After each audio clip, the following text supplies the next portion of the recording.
Sir నమస్తే అండి. నమస్తే అండి. సార్ రాష్ట్రంలో విచిత్రమైన పరిస్థితి.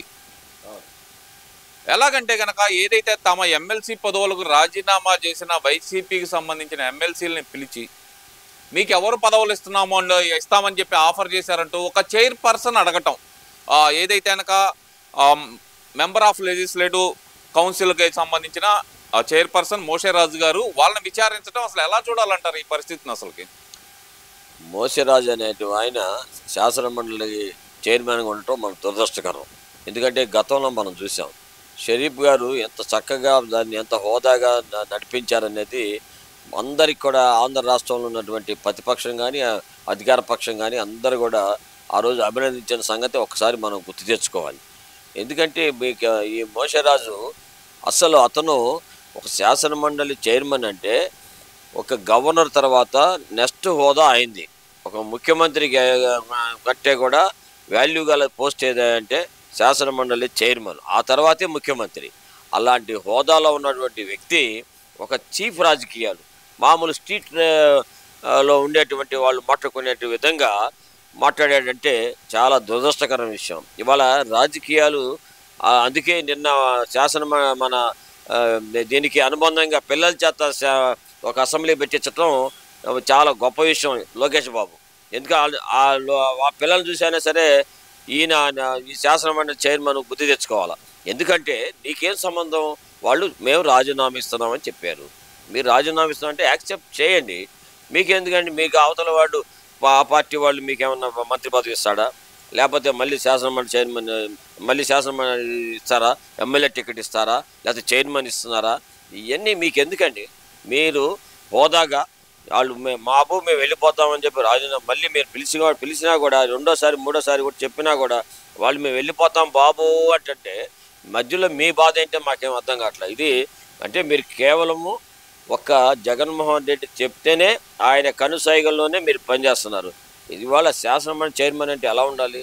పార్టీలకు అతీతంగా ఒక రోల్ మోడల్గా ఆంధ్రప్రదేశ్లో ఉన్నటువంటి ప్రజలందరికీ కూడా ఆయన చూసి నేర్చుకోవాలరా అన్నట్టుగా ఉండాల్సింది పోయి మీరు ఈ రకంగా రాజీనామా ఇస్తా ఉన్న వాళ్ళందరినీ కూడా ఈ రకంగా కొంతమందికి ఏమో ఇలా చెప్పాడు, ఏంటి ఇంకా 6 నెలలే ఉందిగా ఉండండి అని చెప్తాడు. ఓ పక్కేమో మన తెలంగాణ రాష్ట్రం మన తెలుగు ప్రజలు ఉన్నటువంటి రాష్ట్రంలోనేమో అక్కడ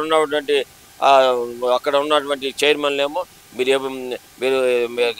అర్జెంటుగా మిమ్మల్ని ఇచ్చేస్తాము, మీరు వెంటనే సస్పెండ్ చేస్తున్నాము, మిమ్మల్ని అందరినీ తీసేస్తాము, అది ఇదని అక్కడేమో వాళ్ళు ఆయన అలా చెప్తున్నాడు. ఇక్కడేమో ఆపోజిట్లో ఉంది. అంటే ఇవాళ ప్రజలు అందరూ కూడా నవ్వుకునేటువంటి పరిస్థితి, ఈ రాజకీయాలను చూసి నవ్వేటువంటి పరిస్థితి ఇవాళ నిన్న చేసినటువంటి శాసనమండలి చైర్మన్ గారు చూసి అందరూ కూడా నవ్వుకుంటున్నారు. అందులో నిన్న పెట్టినటువంటి ఈ పిల్లల అసెంబ్లీ చూసిన తర్వాత ప్రతి ఒక్కరు ఎక్కడైనా చూడండి, ఎక్కడ నలుగురు ఉంటే అక్కడ ఈ చర్చ జరుగుతూ ఉంది ఇవాళ మనం ప్రతి చోట కూడా. ఇవాళ మేము వాకింగ్కి వెళ్తే కూడా వాకింగ్లో ఉన్నటువంటి వారందరూ కూడా దీని మీదే మాట్లాడుకుంటున్నారు. కాబట్టి హోదాని మన శాసనమండలి హోదాని కాపాడండి. ఎందుకంటే మీలాంటి వాళ్ళు ఉండటం వల్ల ఈ యొక్క రాష్ట్రానికి ఇప్పటికే చాలా దరిద్రం పట్టింది. ఈ ఉన్న శాసనమండలిలో ఉన్నటువంటి ఎమ్మెల్సీలు కూడా రేపు టైం అయిపోగా పోతే ఈసారి అసలు శాసనమండలిలోనే ఈ జగన్మోహన్ రెడ్డి సంబంధించిన వైఎస్ఆర్ పార్టీ వాళ్ళు ఎవ్వడు కూడా ఎమ్మెల్సీ అవ్వడు.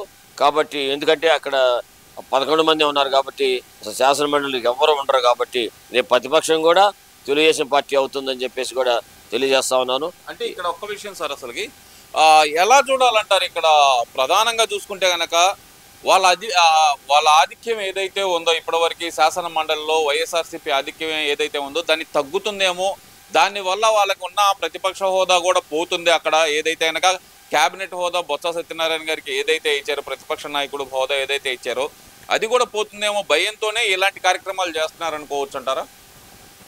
యాక్చువల్గా మనం చూసాం అసెంబ్లీకి రాకుండా ఇప్పటికీ మన స్పీకర్ గారు అయ్యన్నపాత్రుడు గారు ఎన్నో 100 సార్లు చెప్పారు, రిక్వెస్ట్ చేశారు, మీరు రెండయ్యా, మీరు మీ ప్రజా సమస్యల్ని, మీ ప్రాంతంలో ఉన్న ప్రజా సమస్యలు అన్నింటినీ కూడా చెప్పండి. ఎందుకంటే మిమ్మల్ని ప్రజలు ఎన్నుకున్నారు, మీరు ఇక్కడ అసెంబ్లీలో డబ్బులు తీసుకుంటున్నారు, మీరు ప్రజల్ని ద్రోహం చేస్తున్నారు అని చెప్పి ఎన్నోసార్లు ఆయన రిక్వెస్ట్ చేసినా కూడా రాకుండా శాసనమండలిలో మాత్రం అందరూ వస్తారు. శాసనమండలికి వచ్చిన వాడు మరి ఇక్కడికి అసెంబ్లీకి ఎందుకు రాడు అంటే కేవలము ఈ జగన్మోహన్ రెడ్డి అనేటువంటి వ్యక్తి స్వార్థ రాజకీయాలు తప్ప అతని ప్రజల సంక్షేమం కానీ ప్రజలకు ఇది కానీ ఏముండదు. అతను ఎంతసేపు తను మాట నెగ్గాలి, తను డబ్బు సంపాదించుకోవాలి, తను బాగుండాలనే తప్ప ప్రజలు బాగుండాలనేటువంటి ఆలోచన భావమే లేనటువంటి నాయకుడు ఉండటం అనేది మన తెలుగు ప్రజలందరూ కూడా మరి దురదృష్టకరం అని నేను అనుకుంటా ఉన్నా. ఎందుకంటే వాళ్ళ పక్క చంద్రబాబు నాయుడు గారిని చూస్తూ ఉన్నాం, రోజుకు కొత్త ఐడియాలు, కొత్త ప్రజల కోసం ఆలోచిస్తున్నటువంటి వ్యక్తి ఇవాళ చంద్రబాబు నాయుడు గారు. ఇలాంటి ముఖ్యమంత్రిని మనం 5 సంవత్సరాలు ఎన్నుకోకపోవటం వల్ల ఎంత నష్టపోయామో ఒక్కసారి నెమరు వేసుకోవాలి తెలుగు ప్రజలందరూ కూడా అని చెప్పేసి మరి ఆంధ్ర వాయిస్ ద్వారా తెలియజేస్తా ఉన్నాం. చంద్రబాబు నాయుడు గారు పదే ఉటంకిస్తూ ప్రపంచ స్థాయి రాజధాని మనకు కావాలి, మన అమరావతి ప్రపంచ స్థాయి రాజధాని కావాలంటూ ఆయన చెప్తున్న మాటలకి మరి అంబటి రాంబాబు గారేమో మనకి మన రాష్ట్రానికి ప్రపంచ స్థాయి రాజధాని అవసరమా, ఢిల్లీని తలదన్నే రాజధాని మనకు అవసరమా, మన మొహానికి అంత అవసరమా అంటూ ఆయన వ్యంగ్యంగా మాట్లాడటాన్ని అసలు ఎలా చూడాలంటారు? అంటే గుంటూరు జిల్లాకు సంబంధించిన వ్యక్తే ఇలా మాట్లాడటాన్ని అసలు ఎలా చూడాలంటారు?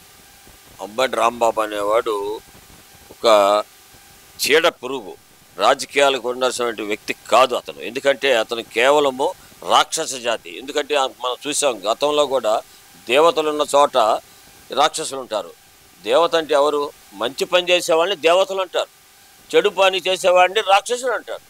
ఆ జాతి సంబంధించినటువంటి అంబటి రాంబాబు మన గుంటూరులో ఉండటం వల్ల మనందరికి కూడా తల వంచుకునేటువంటి పరిస్థితి వస్తుంది. ఇవాళ ఈ మధ్యలో కనుక ఈ 5 సంవత్సరాలు వైఎస్ఆర్ పార్టీ కనుక రాకపోతే ప్రపంచంలోనే మన ఇండియాలో 2వ రాజధాని సౌత్ ఇండియాకి క్యాపిటల్గా కూడా అయ్యేటువంటి పరిస్థితి వచ్చేది. కేవలం దీన్ని రాకుండా చేసింది ఎవరు? ఒక్కసారి అంబటి రాంబాబు చెప్తున్నా, నీకు వార్నింగ్ ఇస్తున్నా, కేవలం మీ వల్ల, మీ జగన్మోహన్ రెడ్డి వల్లే మరి అభివృద్ధి చెందలేదు.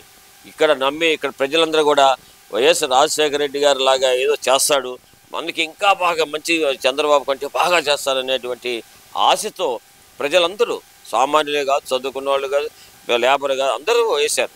కాబట్టి నువ్వు వచ్చావు. వచ్చిన తర్వాత నువ్వేం చేసావు? ఈ అసలు ఉన్నదాన్ని ఉంచకుండా అసలు ఈ మూడు రాజధానులు పెడతాను, దీన్ని తీసుకెళ్ళి వైజాగ్లో పెడతాను ఇక్కడ అని చెప్పేసి ఇక్కడ ఉన్నదాన్ని అంతా కూడా వాడేమో విద్యాశాఖ మంత్రి ఏమో దీన్ని శ్మశానం అంటాడు, ఇంకో మంత్రి వచ్చేమో ఇది పనికిరాదు అంటాడు. ఈ రకంగా మీరు దాన్ని పాడు చేసి అది క్లీన్ చేయడం కోసం ఇవాళ 100 కోట్ల రూపాయలు పెడితే కానీ అది క్లీన్ అవ్వలేదండి. ఎవరి సొమ్ము అండి అది? ప్రజల సొమ్ము. ప్రజల సొమ్ముని ఈ రకంగా నాశనం చేయడానికే మీరు వచ్చారు. కానీ మీరు బాధపడవచ్చు, మీరు అనుకుంటున్నారు రాదని.